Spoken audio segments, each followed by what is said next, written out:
Tanjiro lifted the boy into his arms, turning sharply toward the deeper forest. We can't stay here. If Muzan senses him, even for a second, this boy will become a target. Inosuke cracked his knuckles. Then we fight him. No, Tanjiro said firmly. Not yet. Right now, our priority is keeping this boy alive. As they moved, the boy's voice weakened. I wasn't supposed to be born. I wasn't supposed to be anywhere. I don't want them to find me. Tanjiro held him tighter, jaw clenched. I won't let anyone take you. I promise. But deep in the woods behind them, something shifted. A distant tremor of malice. Not a demon. Something worse. Something searching. And Tanjiro knew with absolute certainty that the future was unraveling faster than he had ever imagined. Carrying the unconscious boy, Tanjiro moved swiftly through the forest with Zenitsu and Inosuke close behind. The cold wind cut across their faces, but Tanjiro barely felt it. His mind was fixed on a single thought. If more distortions like this boy were appearing, Muzan wouldn't stay passive for long. Every step they took seemed to echo louder than it should, as if the forest itself were listening. Snow crunched softly beneath their feet until Tanjiro suddenly stopped. Zenitsu collided into his back with a soft yelp, while Inosuke huffed impatiently. Tanjiro ignored them. He inhaled slowly, focusing all his senses outward. The scent wasn't close, but it was distinct. A demon. Not powerful enough to be an upper moon, but not weak either. And worse, its scent was moving quickly, like it was tracking something, or someone. Inosuke, Tanjiro whispered, "Do you feel anything?" Inosuke crouched low, hand pressed to the ground. His feral instincts sharpened. Something's crawling around out there. It's fast, close, but it's not coming toward us. It's circling. Zenitsu trembled violently. Circling, like it's trying to surround us. Oh no, oh no, oh no, oh no, it's not surrounding us. Tanjiro interrupted, tightening his hold on the boy. It's searching for something else. The three exchanged glances, and realization struck them at the same moment. The boy, if demons could sense distortions even faintly, then this child was practically a beacon. We need to hide his presence, Tanjiro muttered. He knelt, laying the boy gently against a thick tree trunk. The child's breathing was shallow, uneven, as if the world itself was fighting to keep him anchored. Tanjiro placed a hand over the boy's forehead. His skin flickered faintly again. Not physically, reality around him did. The timeline was trying to reject him, like a body rejecting an organ. Zenitsu looked terrified. Tanjiro, if we stay out here, that demon is going to find him, and then Muzan will find him. What do we do? Tanjiro stood, determination flooding every muscle in his body. We split its attention. Inosuke, Zenitsu take positions around the clearing.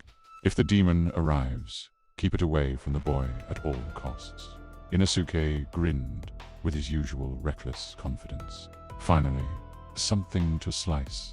Zenitsu nearly fainted but nodded, clutching his sword. I'll do my best. Tanjiro placed himself directly in front of the boy, blade drawn. The forest fell silent, unnaturally sonor wind. No birds, only the sound of distant snow settling. Then, Tanjiro felt it. A pulse. A shift in the air so sudden it made his heart cease. Something crashed through the trees, to their right a blur of movement. Fast as lightning, cutting through the forest in a straight line. Tanjiro's eyes widened. It wasn't moving toward them.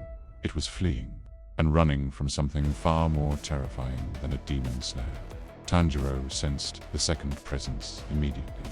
A heavier scent, a colder aura, but a pressure like an unseen hand tightening around his lungs. Muzan wasn't here physically, but he was reaching, stretching his senses across distances no demon should be able to cover. The distortion wasn't just attracting demons, it was drawing Muzan's attention like a magnet. Tanjiro whispered under his breath, "He's accelerating too." The demon fleeing through the forest screamed a short, sharp cry, cut off mid-breath, a sound of pure terror. Then silence swallowed the woods again. Zenitsu whimpered. Inosuke bristled like an animal sensing a predator. Tanjiro gripped his sword tightly. He didn't kill it. He consumed its presence. Muzan is searching. He's trying to pinpoint the source of the distortion. And the boy behind Tanjiro was the brightest distortion yet. Tanjiro turned toward his friends, his voice low, urgent, unwavering. We're running out of time. We have to move again before Muzan locates him. If he does, everything changes. He lifted the boy into his arms once more. The cold wind returned, and with it came the sense of something vast and dangerous moving through the threads of fate, reshaping paths that were never meant to cross. And Muzan Kibutsuji was getting closer. Tanjiro carried the boy through the forest with Zenitsu and Inosuke flanking him, each one on high alert. The trees around them creaked under the weight of the wind, though no wind was blowing. It was as if the forest itself was reacting to the anomaly Tanjiro held in his arms. The boy trembled uncontrollably, his breaths shallow and uneven, like someone struggling to stay anchored to a world that kept rejecting him. After several minutes, Tanjiro felt the boy clutching weakly at his haori. "Please, don't let me disappear," he whispered, voice cracking. "I'm slipping again. I don't want to go back into the dark." Tanjiro slowed his pace. "You're not disappearing. Stay with me. Focus on the sound of my heartbeat. You're here. You're real." The boy's breathing steadied slightly, but his scent shifted again, splitting into two distinct trails before merging back into one. Zenitsu yelped. "Tanjiro, his smell, did you see that? Did he just divide?" "I saw it," Tanjiro answered, though he kept moving. "His existence is unstable. If we don't find a way to stabilize him soon, he'll collapse. And if he collapses," his voice trailed off. Zenitsu shook violently. He'll die." Tanjiro hesitated. "No, something worse. Something we've never seen." Inosuke clicked his tongue. "Enough doom sounds. How do we fix him? Smash something? Kill someone? Burn a forest? What's the plan?" Tanjiro stopped suddenly, startling both of them. He looked down at the child. "We need to understand him first. Every being has a name, even distortions. If we can find his name, maybe we can stabilize his existence." The boy winced. "A name?" Tanjiro nodded. "Yes, something that defines you, something that binds you."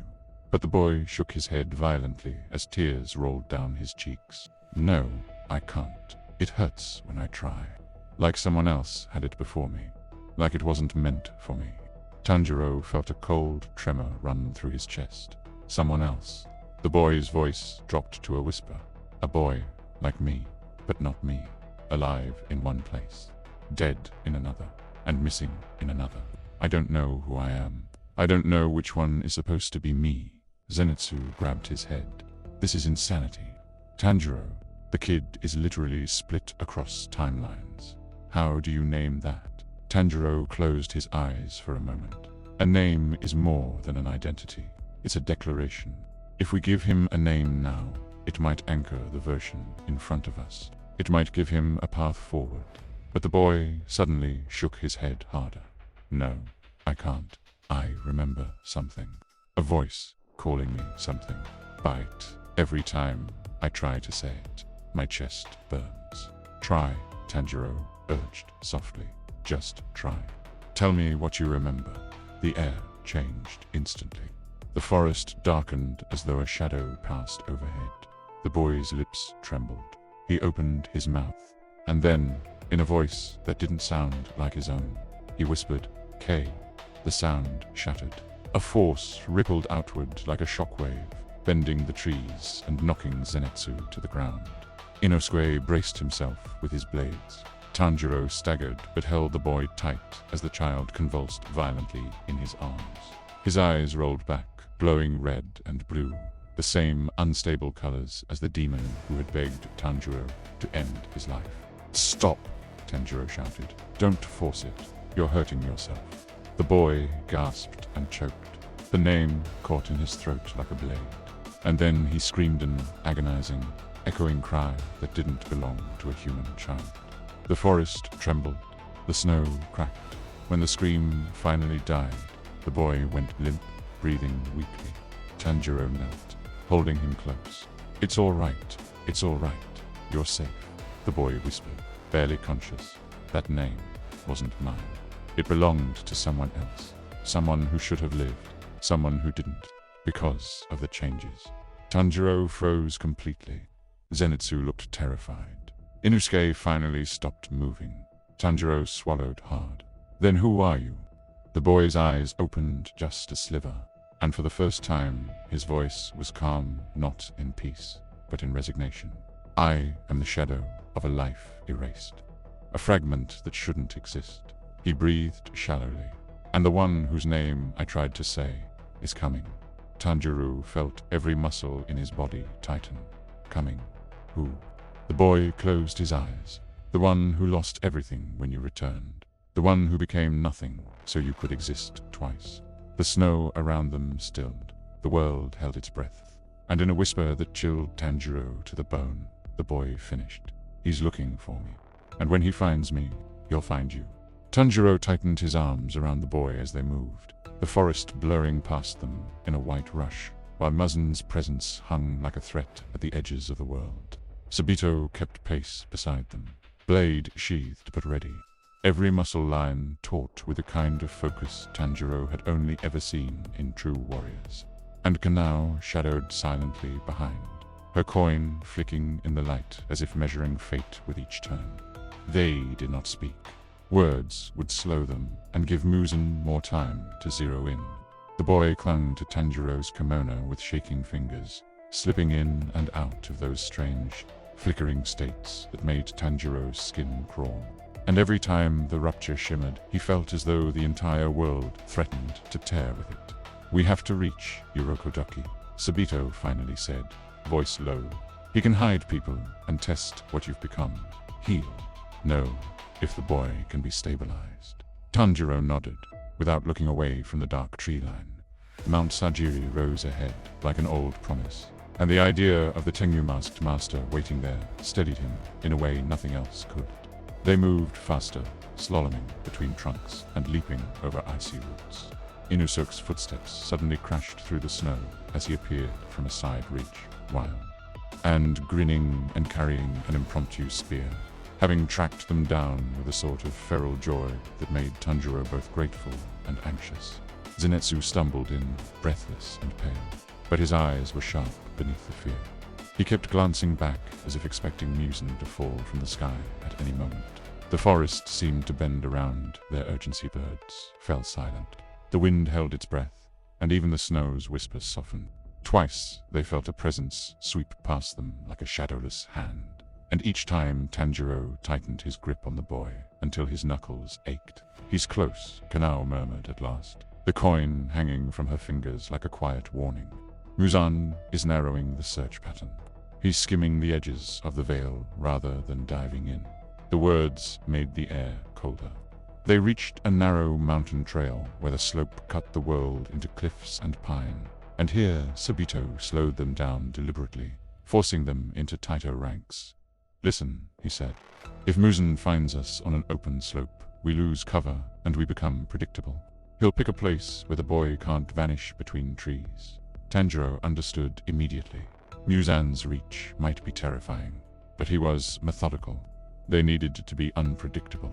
Sabito pointed to a rocky outcrop where a small cave opened like a broken tooth. "We hide him there temporarily. I'll draw what attention I can. You take him to Urokodaki. Move fast and don't stop." Tanjiro hesitated. He had sworn he would never abandon anyone vulnerable. But Sabito's eye was iron. "Do it." Trusting Sabito's judgment felt like trusting the mountain itself.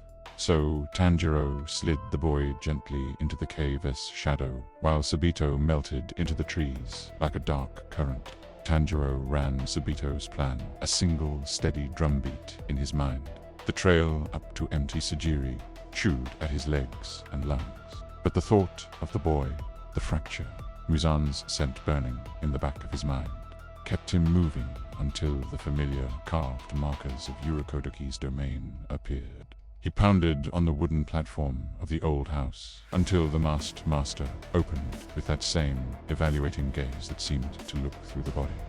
and into the will. Yurika